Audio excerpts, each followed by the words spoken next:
And I'm live. Hey guys, this is Ruben from Dubb, and I'm so pleased and honored to have a very special guest with me on our podcast. And her name is Sifu Fran Joseph, and she is the wife of one of Bruce Lee's original five students, the late Jerry Poteet, Sifu Jerry Poteet. So it's a real great privilege. I have her on the phone here, just right here, that's resting on my speaker. And hopefully the audio is going to be good. I think I set it up kind of nicely here, so we should be good. And we're going to talk about strategy. We're going to talk about the art of Jeet Kune, which is Bruce Lee's form of martial arts. So without further ado, I'd love to introduce Fran Joseph, Sifu Fran Joseph. Sifu, of course, means teacher in, I think it's Cantonese. I believe so. Yeah, it's also the same in Mandarin. Okay. Hello, everybody. Yeah, so we'd love to learn about you and sort of what your connection was to Bruce Lee, and then I'd love to get into kind of the art of strategy, and I'd love to get into some of the insights. Some of the stuff that we were talking about was really interesting for me. Okay, well, I started martial arts when I was 7 years old, and I'm old, so I've been doing it for decades and decades. My uncle's jiu-jitsu police class. I have black belts in several different arts. I boxed, I kickboxed, and I also was fortunate enough to train with several of Bruce Lee's top students, everybody from Jesse Glover to Jerry. So I think I pretty much have some insight into the strategies and the philosophies. In particular, Jerry's lineage of Jeet Kune Do is philosophy in motion. It is philosophy based, and it's very different from most others. It's not about physical techniques. It's about accessing that part of yourself that goes beyond it. And it sounds strange, but if you did it and you did it in the progression that Jerry had developed, you almost had mystical powers.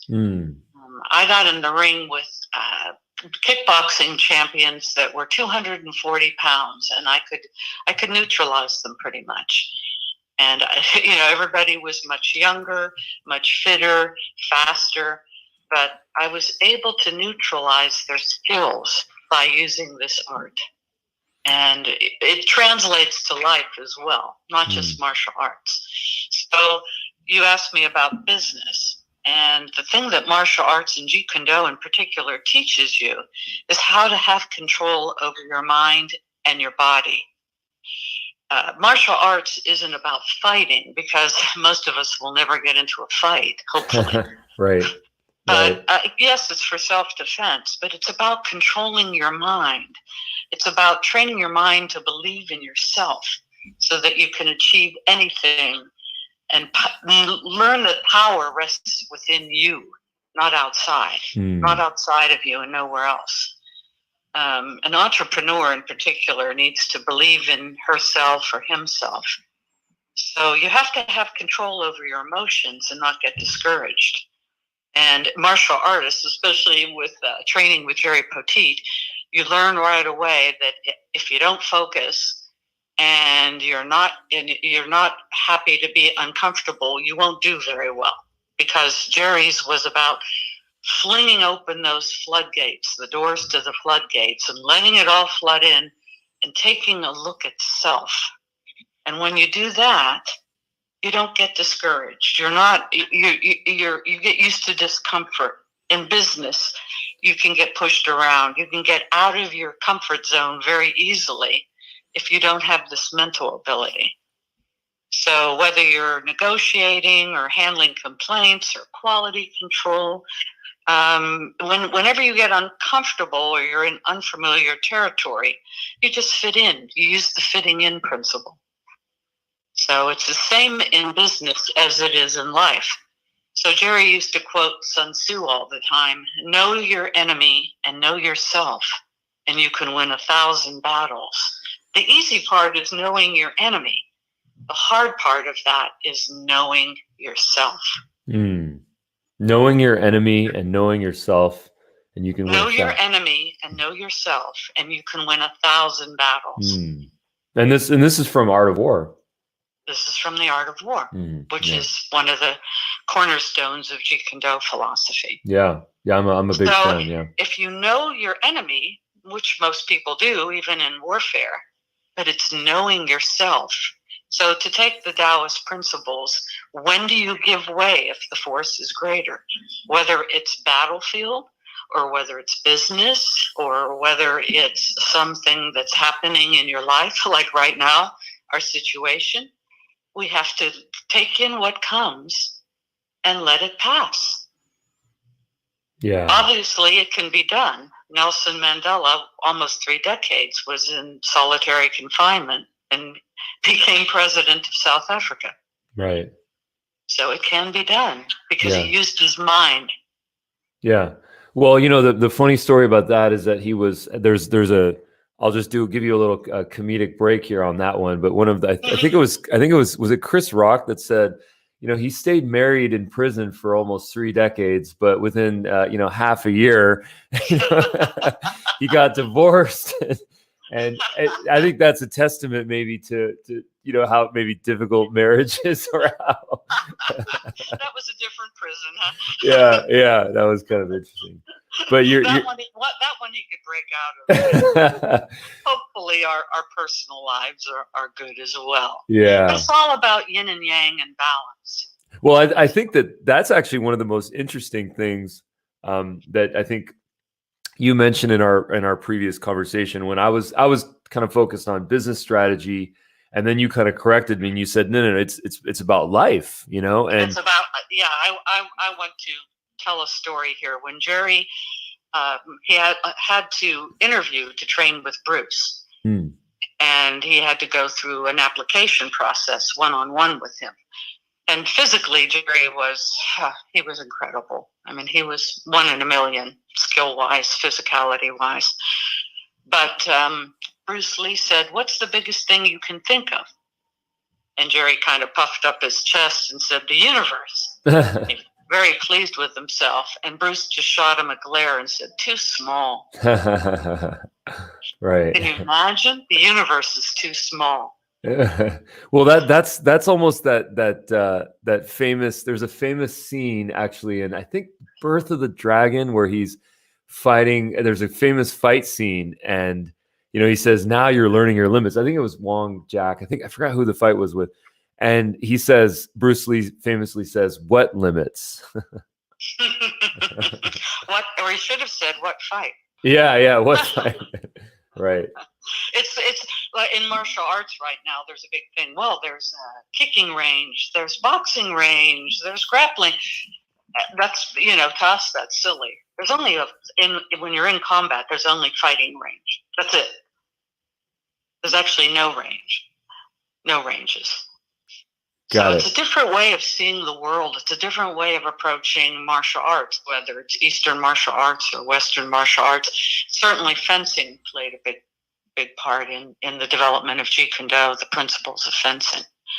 Yeah, I think that's actually one of the most interesting things for me is this is the first time, at least I've seen, where in martial arts something has been in a modern martial arts sense.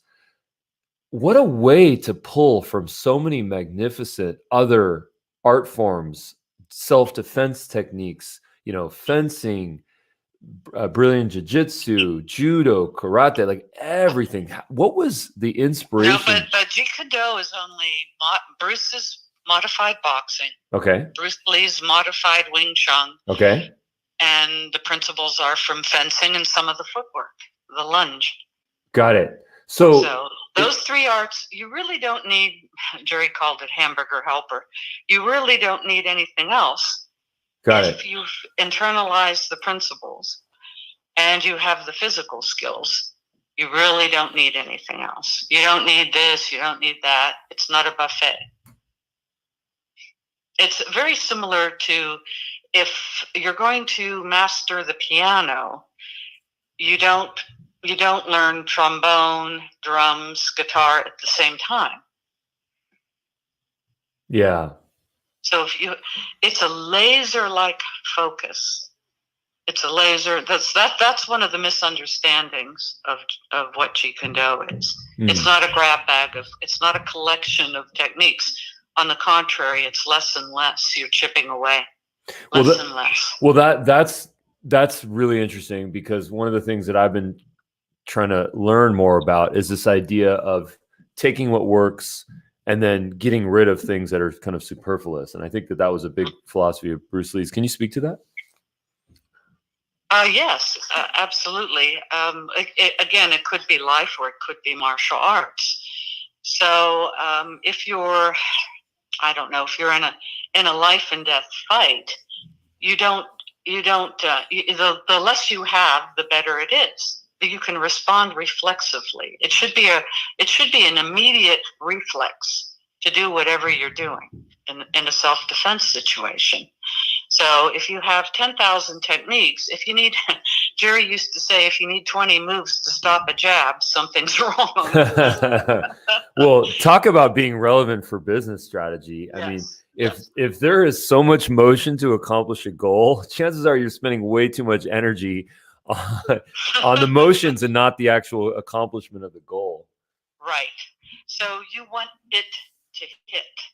And a hit could be anything in a self-defense situation, but it hits. And if you're really on your game in a perfect Jeet Kune Do universe, you're intercepting. So Jerry took it beyond intercepting somebody's motion. He took it to intercepting somebody's intention. Interesting. And now we're getting into that semi-mystical element that he had. And it was like he could read your mind. Now that I've seen actually in a Bruce Lee movie, and I'm trying to remember the scene. They were outdoor in a courtyard, and there was a fight, and Bruce Lee talks about this idea of intercepting the fist or the kick, but also then the intention. So this is really interesting. Tell me more about this. Well, it was like Jerry could read your mind. So if I was sparring with him, for example, and that was usually a very painful experience, but I loved it. And I'd want to try something else. I'd say, okay, well, now I'm going to go to, for example, a front leg hook kick. He would know a minute before I thought what I was going to do. I don't know how he did, but he did. But he could intercept my intention. I guess he could read on my face or my body that something wasn't working and I was going to try another tactic. And obviously you can apply that to business as well and to life. But you need that awareness. You need that awareness. Jerry's Jeet Kune Do was pure because it was about awareness, about yourself as much as the outside world. About yourself. For example, he said, why would anybody ever put themselves in a cage? And cage fighting, is very popular. Yeah. But to him, you've put yourself in a cage, literally. Why would you ever do that? You've limited yourself. Right.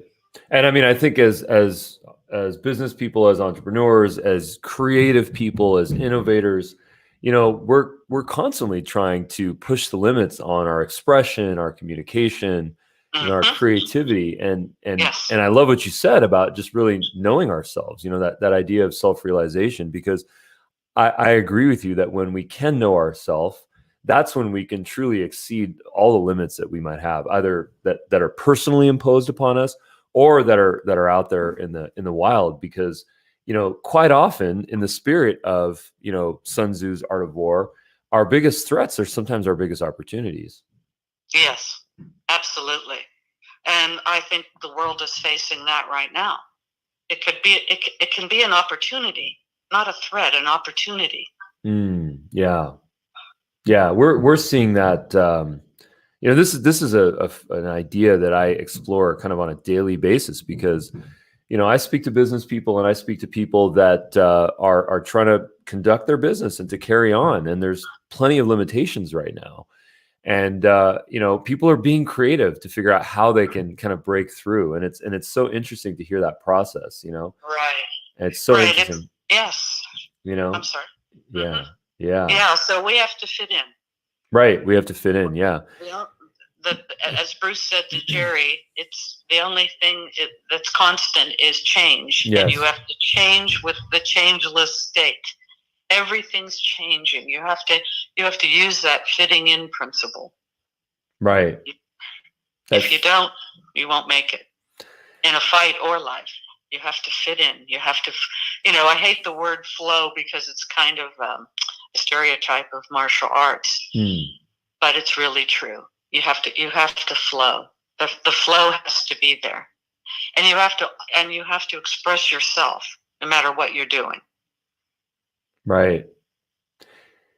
Failure is a really big part of Bruce Lee's story, as I understand, where initially I think he got some of the most interesting rejections in Hollywood and, with martial arts and creating his business and his studios. And, even the classic story of Wong Jack Man, that I think if I'm not mistaken, I think there was a challenge where, the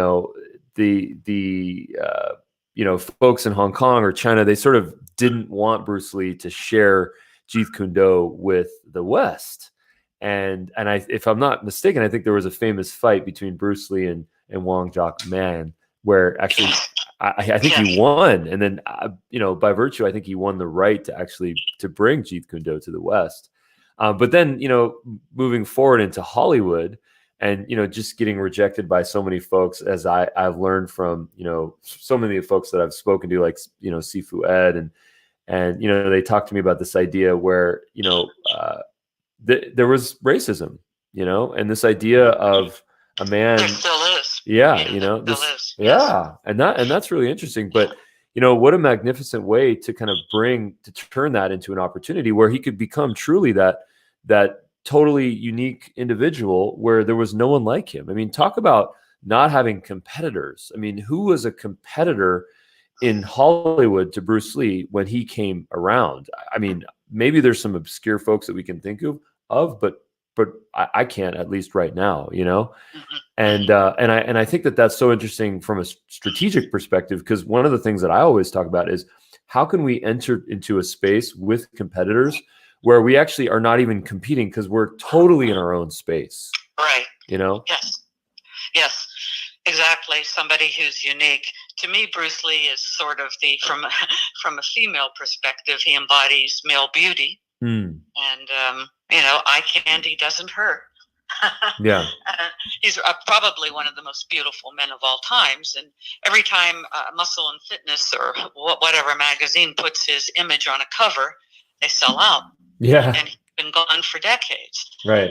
So he's still the embodiment of male beauty. There's that factor. But he's also an inspiration. Yeah. He's such an inspiration to people. He had everything going against him. And yet he turned that around and became iconic and succeeded in breaking that breakthrough. Yeah. It's an amazing story. It's an amazing. When we worked on Dragon, the Bruce Lee story, which we were proud to be a part of, Jerry felt like it was his way of giving back to his teacher, and that story is true, and it's just as inspirational today as it was then. And what was the process like for you with that in that production?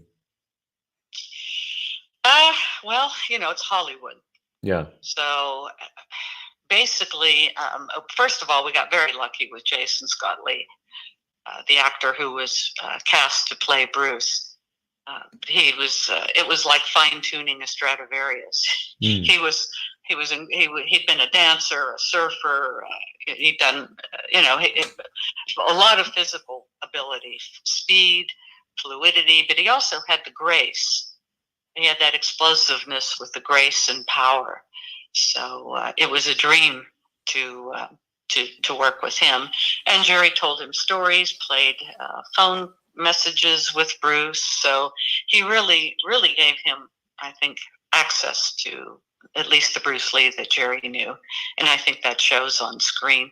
But again, you have to keep them honest. They wanted at the time Jackie Chan was very popular, and I loved Jackie Chan, but Bruce Lee was not Jackie Chan. So every time they wanted to make a fight scene into a comedy, Jerry was there in particular saying, no, no, no, no, no. That isn't what Bruce would have done. Right. Yeah. Yeah. I don't think of comedy when I think of Bruce Lee, but I'm sure he was such a dynamic, almost Renaissance man. I'm sure he had all the facets. Oh yeah, no, actually the Bruce that Jerry knew was a prankster and a funny guy. He was not. I don't think people realize what a great actor he was. Yeah. He didn't walk around without a shirt, starting fights everywhere. Yeah. Jerry said he usually wore a business suit and glasses when they went out. So he's acting and he's performing. He's honestly expressing himself, as he would say. Mm.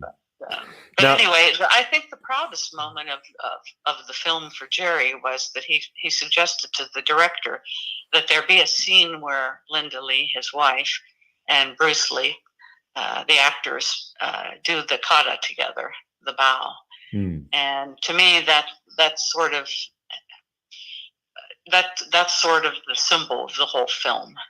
Their life together. Oh, that's beautiful. Yeah.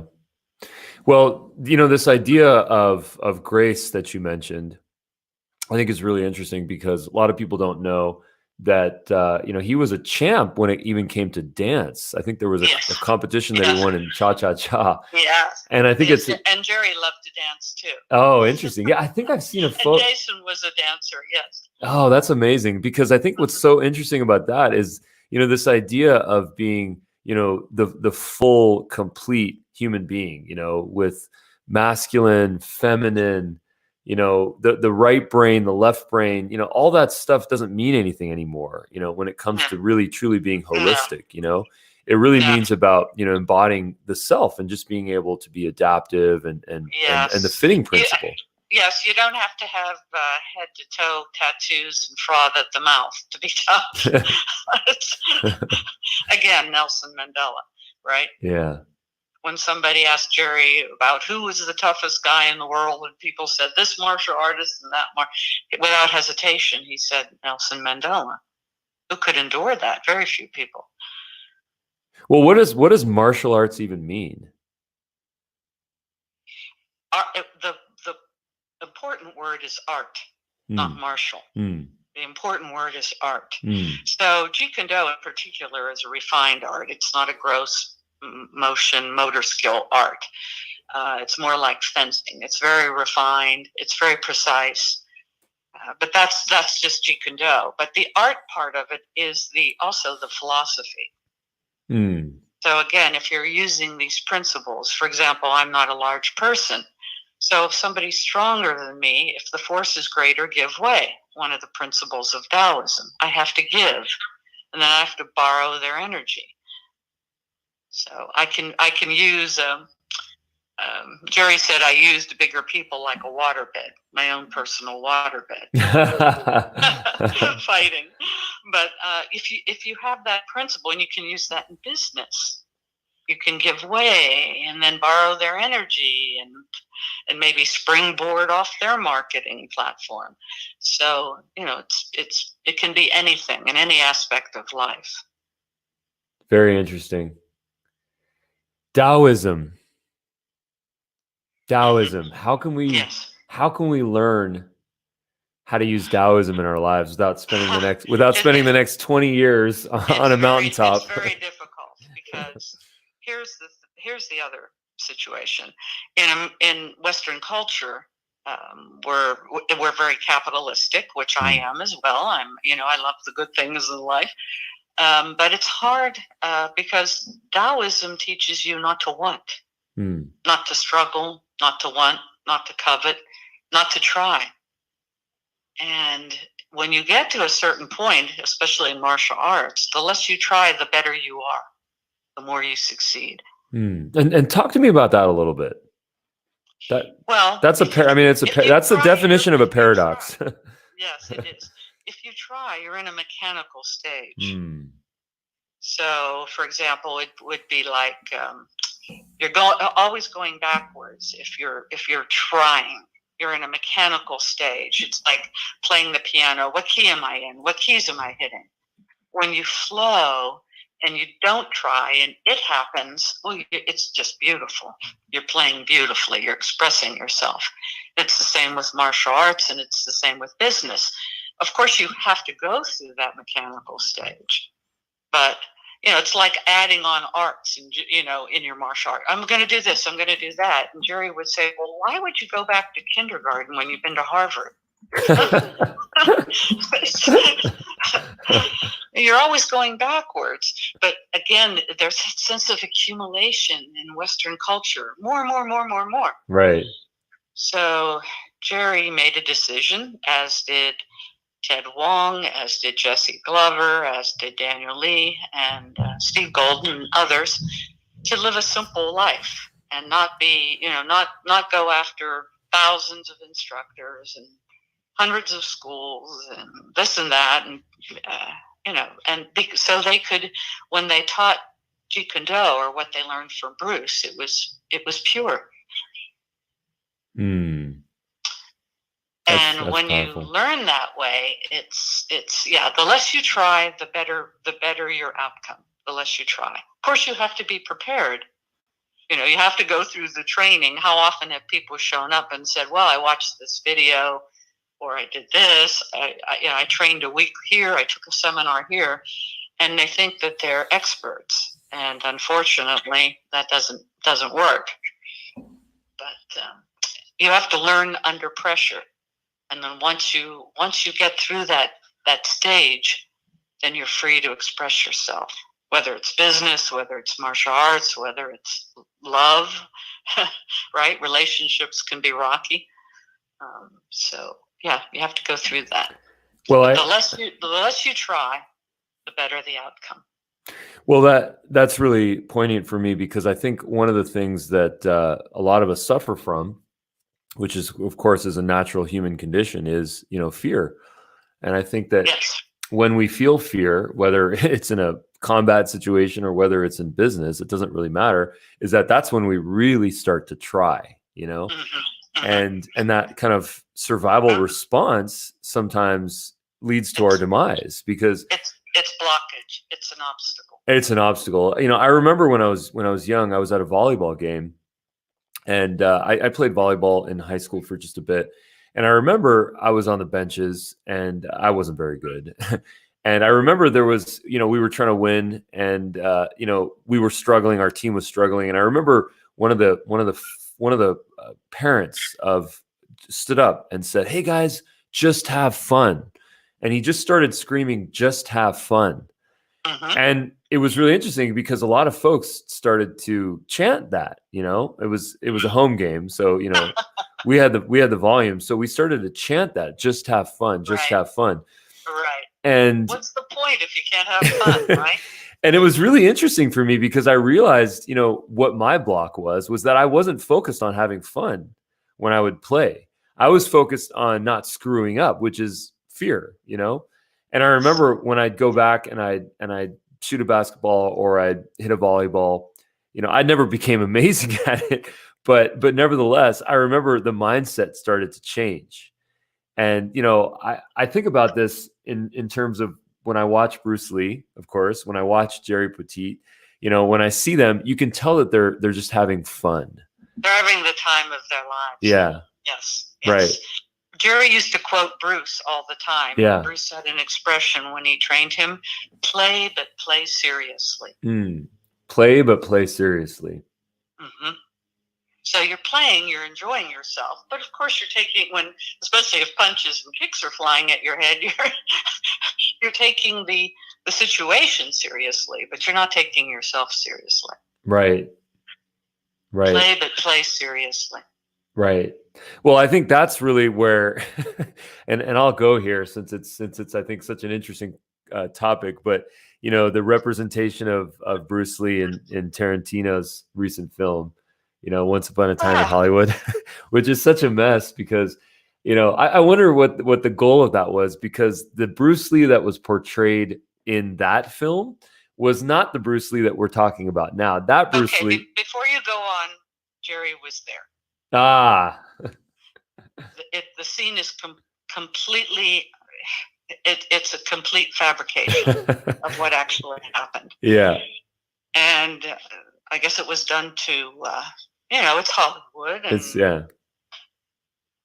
Tarantino's a brilliant filmmaker, but he got the facts wrong. I don't know who misinformed him. Jerry was there.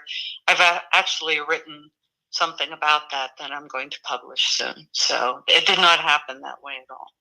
Okay. And Bruce Lee, certainly not the man Jerry knew. Right. Bruce Lee was never arrogant. Confident, yes. Arrogant, no. Right. Jerry said, and everybody, all of my Jeet Kune Do teachers said he was incredibly kind. Yeah. Very thoughtful, incredibly kind. No, not the person represented there. One of my my friend Roberto Monaco once said to me, he said, if you don't tell your own stories, other people will tell it for you. And I love it when he said that to me, and I had a really interesting reaction. It was on video, and I was kind of blown away with it. I got that kind of the goosebumps moment. And, I realized that as an inspiration for me, just personally, how important it is to share our stories, so that other people can't share them for us. So whatever it is. Now, of course, that doesn't mean that we have to start to document our lives and share single thing that happens in our lives. But, we are living in a day and an age where, we can express ourselves through social media and through Instagram, YouTube, and, there's so many podcasts. There's so many fantastic ways to share our stories and to get them out there. So I'm inspired. Right. If you want to get to the essence, otherwise it's just white noise. Yeah. Right. It's cultural flotsam, that you're wading through all the time because there's so much. Yeah. So you want to get through to the essence of who you are. So as Jerry used to say, it's the difference between doing and being. Be that kick. Be that punch. Be that business deal. Be that husband. Be that lover. Be that friend. And how can we do that? You have to be mindful. That's one way. You have to express yourself totally and completely without fear. Actually, falling in love is one of the scariest things in the world. Again, that's my female perspective. But I think for men, too, it makes you very vulnerable. You're open to being hurt, rejection. And I hope most of us have had that experience. It's a wonderful experience. But, you have to be. It's